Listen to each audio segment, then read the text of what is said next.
नमस्कार, न्यूज 18 में आपका स्वागत है। मैं हूं रुंजुन कोहली। बड़ी खबर के इस विशेष सेगमेंट में हम आपको जम्मू कश्मीर की बड़ी खबरों से रूबरू करवाएंगे। तो चलिए शुरुआत करते हैं। 14 फरवरी 2019 को जम्मू कश्मीर के पुलवामा जिले में जैश-ए-मोहम्मद के एक आत्मघाती हमलावर ने सीआरपीएफ के काफिले पर विस्फोटकों से भारी कार टकरा दी थी, जिसमें 40 भारतीय जवान शहीद हो गए थे। यह हमला लेथपुरा इलाके में हुआ था। इस कायराना हरकत के बाद भारत ने पाकिस्तान के बालाकोट में एयर स्ट्राइक कर आतंकी शिविरों को नष्ट कर दिया था। आज 7वीं बरसी पर पुलवामा के लेथपुरा में शहीद जवानों को श्रद्धांजलि दी गई। वहीं जम्मू स्थित बलिदान स्तंभ पर भी वीर सपूतों को नमन किया गया। देश भर में विभिन्न स्थानों पर श्रद्धांजलि कार्यक्रम आयोजित किए गए।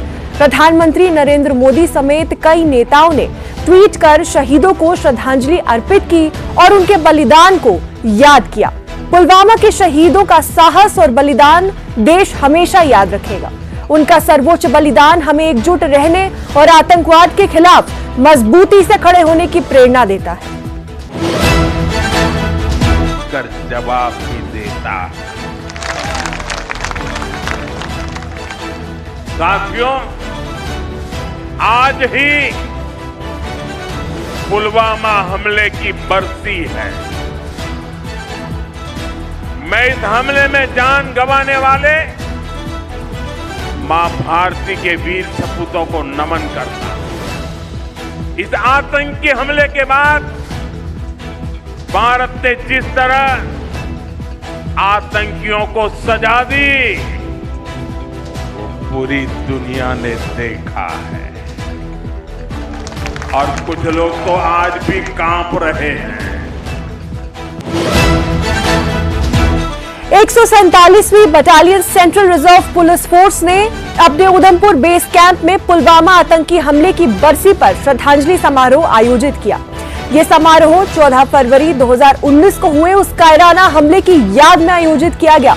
इस मौके पर अधिकारी और जवान एकत्र हुए और शहीदों को सलाम करते हुए फूलों की माला और पुष्पहार अर्पित किए। समारोह का नेतृत्व मनोज कुमार सिकोन ने किया। सभी ने 1 मिनट का मौन व्रत रखकर अपने शहीद साथियों की वीरता और साहस को याद किया।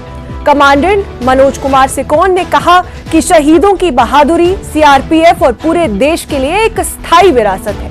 उन्होंने बलिदान को कभी नहीं भूलने की प्रतिबद्धता जताई और कहा कि ये वार्षिक कार्यक्रम शहीदों को श्रद्धांजलि अर्पित करने और उनके समर्पण और वीरता को याद करने का अवसर है। इस श्रद्धांजलि समारोह ने न केवल शहीद जवानों की वीरता को याद किया, बल्कि जवानों और अधिकारियों ने देशभक्ति और समर्पण की भावना को भी और ज्यादा मजबूत कर दिया।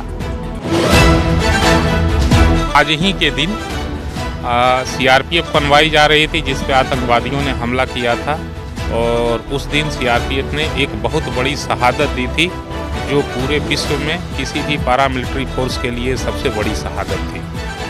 और उसी दिवस के अवसर को हम लोग याद करते हुए उन वीर शहीदों को हम लोग श्रद्धांजलि दे रहे हैं।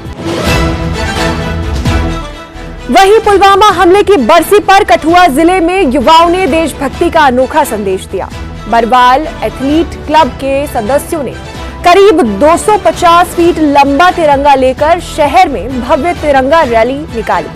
रैली के दौरान युवाओं ने देशभक्ति के नारे लगाए और शहीद जवानों को अपनी श्रद्धांजलि अर्पित की। ये रैली शहर के मुख्य बाजारों से होकर गुजरी, जहां लोगों ने भी तिरंगे का स्वागत किया और शहीदों को याद किया।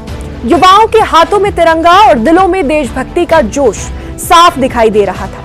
क्लब के चेयरमैन रंजीत पठानिया ने इस मौके पर पाकिस्तान को कड़ा संदेश देते हुए कहा कि देश का युवा हर चुनौती का सामना करने के लिए तैयार है और किसी भी साजिश को सफल नहीं होने देगा। उन्होंने कहा कि शहीदों का बलिदान कभी व्यर्थ नहीं जाएगा। 14 फरवरी को शहीद जो पुलवामा में एक हमला हुआ था, तो उसमें जो 40 नौजवान हमारे देश के सीआरपीएफ के जो शहीद हुए थे, देश के लिए उन्होंने सर्वोच्च बलिदान दिया था, तो कहीं ना कहीं आज समस्त देश को ये एक संदेश है कि उन बलिदानियों के प्रति हमारे देश में ऐसी भावना होनी चाहिए कि उनको कहीं ना कहीं श्रद्धांजलि देने का जो समारोह है ये आयोजित किए जाने चाहिए। आज बरवाला एथलेटिक क्लब ने ये निर्णय किया था कि दौड़ लगाकर तिरंगे के साथ, इस 200-250 फीट लंबे तिरंगे के साथ कंधों को उठाकर इसको पुलवामा शहीदों को श्रद्धांजलि दी जाएगी। आज के दिन देश के लिए हमारे 40 वीर जवानों ने पुलवामा में शहादत दी थी, देश की उन्नति के लिए और देश की शांति के लिए।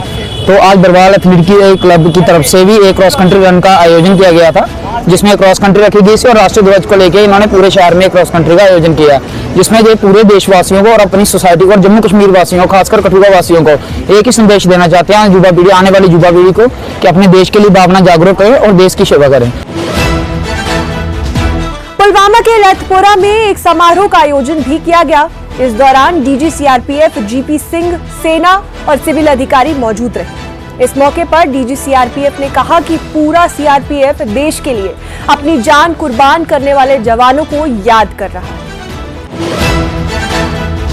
आज समस्त देश के साथ बेहतर सीआरपीएफ परिवार के लिए अत्यंत भावनात्मक क्षण है।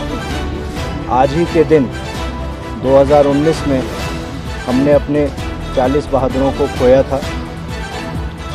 आज हम यहाँ पर उसी स्थान के निकट उन सभी को श्रद्धांजलि देने के लिए एकत्रित हुए हैं। इस क्षण पर मैं आप सबको यह भी बताना चाहता हूँ कि बेहतर सीआरपीएफ परिवार और सीआरपीएफ परिवार कल्याण संस्था पूरी तरह से शहीदों के परिवारों के साथ खड़ी है। पुलवामा हादसे की 7वीं बरसी पर कुपवाड़ा के तेरगाम में तिरंगा रैली निकाली गई। लोग और बच्चे तिरंगा लेकर बाजार तक मार्च करते दिखे, जिसकी तस्वीरें आप इस समय अपनी स्क्रीन पर देख पा रहे हैं। इस मौके पर बड़ी संख्या में स्थानीय नागरिकों, छात्रों और युवाओं ने हिस्सा लिया और शहीदों को श्रद्धांजलि अर्पित करी। रैली जामिया मस्जिद तेहरगाम से शुरू होकर मुख्य बाजार तक पहुंची, जहां शामिल लोगों ने राष्ट्रीय एकता, शांति और आतंकवाद के खात्मे के पक्ष में नारे लगाए। बोलने वालों ने शहीदों की कुर्बानी को सलाम किया और देश की एकता और अखंडता बनाए रखने का अपना वादा दोहराया। समारोह में शामिल युवाओं ने राष्ट्रीय ध्वज थामकर एकता और भाईचारे का संदेश दिया और शांति और विकास के रास्ते पर चलते रहने का वादा भी किया।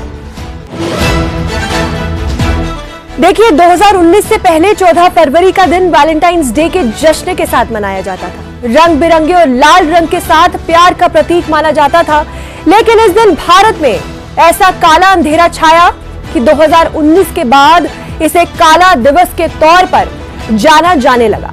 40 से ज्यादा परिवारों में सन्नाटा पसर गया। कुछ सुहागनों का सुहाग उजड़ गया, तो किसी ने अपना बेटा खोया, किसी ने अपना पिता खोया, किसी के सर से पिता का हाथ उठ गया, किसी ने अपना भाई खो दिया। कई घर के चिरागों के जाने से घर में अंधेरा छा गया। आज हम भी पुलवामा आतंकी हमले में शहीद हुए हिंदुस्तान के वीर सपूतों को कोटि कोटि नमन एवं श्रद्धांजलि अर्पित करते हैं। आज के लिए बस इतना ही। देखते रहिए न्यूज़ 18।